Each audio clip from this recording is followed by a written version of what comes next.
Welcome back to our show. Our next guest is a singer originally from Argentina whose new album, Americano, is now available. Let's welcome Baby Yors to the show. Hello. Welcome. Hi, guys. How are you? Hello. First off, Great. this jacket. Oh, thank great. you. Yeah, the whole outfit. It's one of my babies, no pun intended. Ooh. Yeah. Did you make it? Well, I designed it, and I work with this woman in Argentina that she makes them. She's a tailor or seamstress.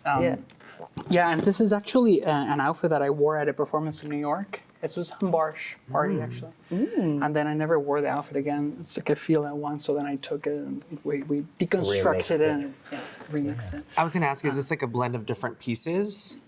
Yeah. So it's that one, which is like a really long. Well, I'm wearing shorts.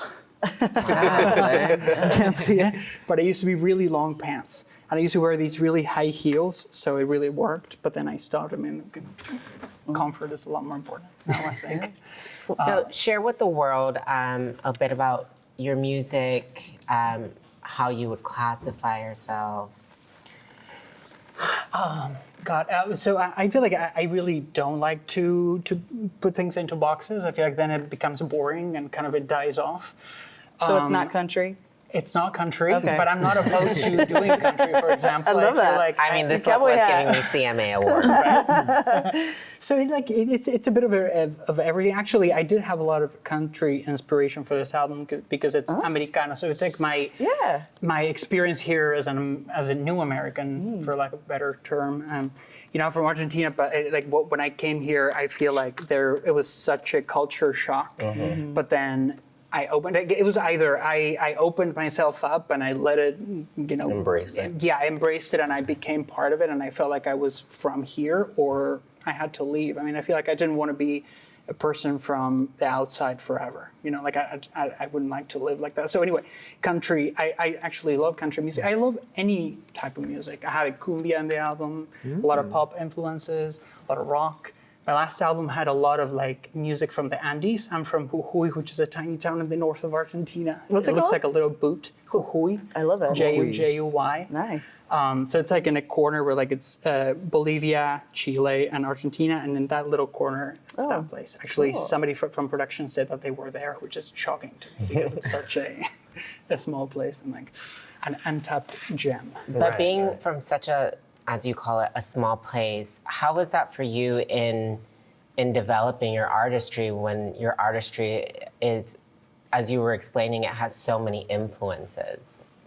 So living in a place like that, I always kind of felt like I was under a microscope because everybody knows you or knows of you. So, and the judgment around anything that's not like the norm. Queer, I like to think of queer as whatever is anti-establishment. And I feel like people are just a little bit, especially then, are very kind of nervous when you try to do anything that's a little bit outside of the norm. So changing that and all of a sudden being somebody that nobody cared about, just like another pedestrian in New York City, is great. That was really good. Yeah. You found your people. I love that.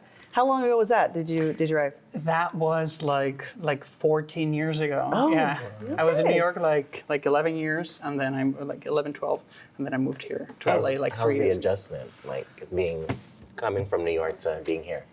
I like it. I mean, in New York, I feel like it always keeps calling me back. There's always a performance there or something to do, and I love just the energy that it has. Right. But I don't know. I feel like when the pandemic happened, it kind of died down a little bit, and that I don't know. It just I lost the love for New York a little bit.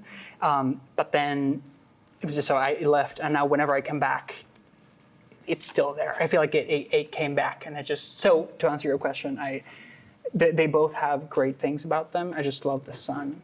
Here. Right, It's a lot easier to be happy, it's just You mentioned that you were influenced by Americana. Is that what your album is about now? What would you say it's about for you? So I love this country, that's why I'm here. And I feel like it's been a decision, and it hasn't been easy, let me put it that way. Like the amount of visas that I had to go through and all the it was a lot of work. So, and it was a constant decision where do I really need to be here? Is it really is it worth it? And the answer has always been, yes, it is. it has millions of flaws, like any other place in the world. But I feel like also coming from the outside, I feel like there's a bit of like I can compare it to other places and be like, okay, there are so many decisions, so many reasons why I decided to stay here. So Americano is kind of that. It's kind of like getting here, being like, what the hell is this? Like, it's in a globalized world, like even a tiny town in Argentina, I feel like it has a lot of information coming in, like Hollywood and even Broadway. Like I remember watching like the Broadway shows on like little CDs, and it's just so heavily influenced by America that it's almost like, oh, I'm in New York where all the movies happen, and it's just that shock, and then, oh, this is really hard, and then, oh, okay, this is kind of how it works, and then, oh, these people are cool, and then it just, so throughout 14 years, it was that journey from like, what is this, to I kind of feel like I'm part of this, Your place fully here. submerged. Yeah. And look at us, like we all look so different. Everybody is so, like there's so many cultures. Like this is a place where it all happens and it comes from everywhere. Do you have like a musician that you feel inspired by, or that has really influenced you? I love Mercedes Sosa. She's an Argentinian singer. It's just her voice. I mean, it's just absolutely insane. Please listen to her. She's not with us anymore. She passed away a couple of years ago, but she is fantastic. Her instrument is so. I feel like maybe her and, let's say, Freddie Mercury, even though they have nothing to do with each other, there's something about them, the clarity or the fullness of the voice. It's almost like this is what I am. This is like there's no decisions made behind, Right. I feel like I love that when a performer can get on stage or start singing or whatever, and there's no question that's it. Like this table is black, that's it.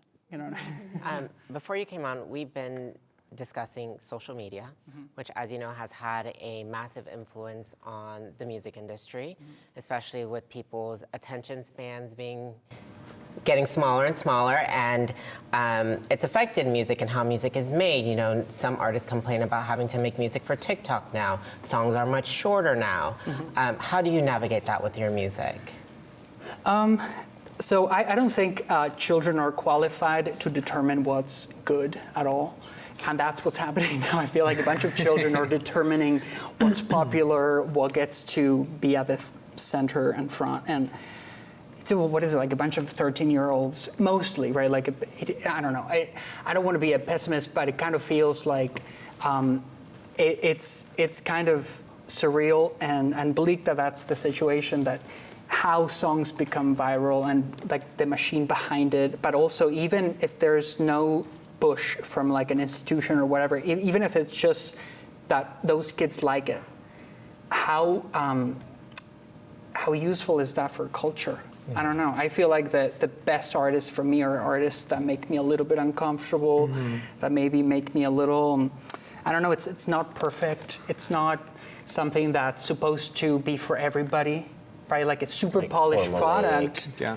Right, it's like, okay, sure, a beautiful product should be like, it's like a Coca-Cola or like a burger at McDonald's, but it should not be an artist. Right. So you don't feel pressured to go into that kind of. Right, yeah, so it's just like a constant battle, right? Because like you want your music to be heard, but at the same time, I'm like, is it worth it to, I don't like, for example, to like, when they ask me like, who's your audience? Well, I don't know. I'm not writing a song and being like, okay, this is for women between 24 and 35. Like, I just feel like it doesn't quite compute. I feel like if anything, somebody else should tell me who my music is for. Well, what's a favorite song you have on the record that's coming out, and what's it about? And give us some lyrics. Yeah. How'd it come about? Let's see. Oof, so many of them. Let's see. I love Penelope. Lo que Colón no eliminó, lo persignó con una anestesia. That's like the opening line. Whatever Columbus didn't kill, he put the sign of the cross on. I don't know. It's just like the opening of the song, and it goes from like that song specifically is about like this love-hate thing where like the past, like every country in the world, there are so many dark things about the past of America, and it's like being like, okay, these things happen, damn, there's like a river of blood, but at the same time, there's all this beautiful stuff that came out of that. So, do I care about that? I don't care about that. No, yes, I care about. No, I don't care. Like, literally, is that in the song? Where does Penelope come from in that? Penelope. So it was a name of a way of renaming America, so that I didn't keep saying America, America, America. It's Penelope. Is that in all the songs or just in the song Penelope? In many of them, it has little So moments. I have to ask, why Penelope? How'd you arrive at Penelope being a name for America? Actually, I don't know. It's just a name that. So my mom, when she was young, she was a little bit chubby, and there was a character on TV, like this cartoon that was called Penelope, and she was chubby. So her bullies called her Penelope. America is chubby. That's fantastic. I see the correlation. Sorry about your mom, though. I really am sorry about that, but that makes sense to me. It made my mom, there's a whole history about that, but I like the name. I love it. And Penelope Cruz, so gorgeous. Gorgeous, stunning. Oh my gosh. Well, okay. You sing in English and in Spanish? Yeah. Both in the same song? In the same song, yeah. Wow. I love that. It's kind of like life, right? Take like some tips, Liana. I know. I got to learn. I think it's great. I guess what is your message to people who might be new immigrants to the country, and like based on your experience, like what would you tell people coming here? Try to embrace the culture. I mean, we all come from a different place, and if embracing American culture and everything that America is, I think you can still be who you were before. It doesn't mean like, okay, I'm not Argentinian anymore. No, it's like if you live here, this is also that. It's people coming from everywhere and shaping this and creating this idea, right? So, just learn English, make sure that it's as good as it can be, because you will feel different. I did feel a really strong difference when I still have an accent, but when I had a really thick accent, people treated me a certain way, and then when that changed. And that's kind of up. Yeah. But it is the truth. Cool. It's my experience. Yeah. All right. It's great. Thank you so much.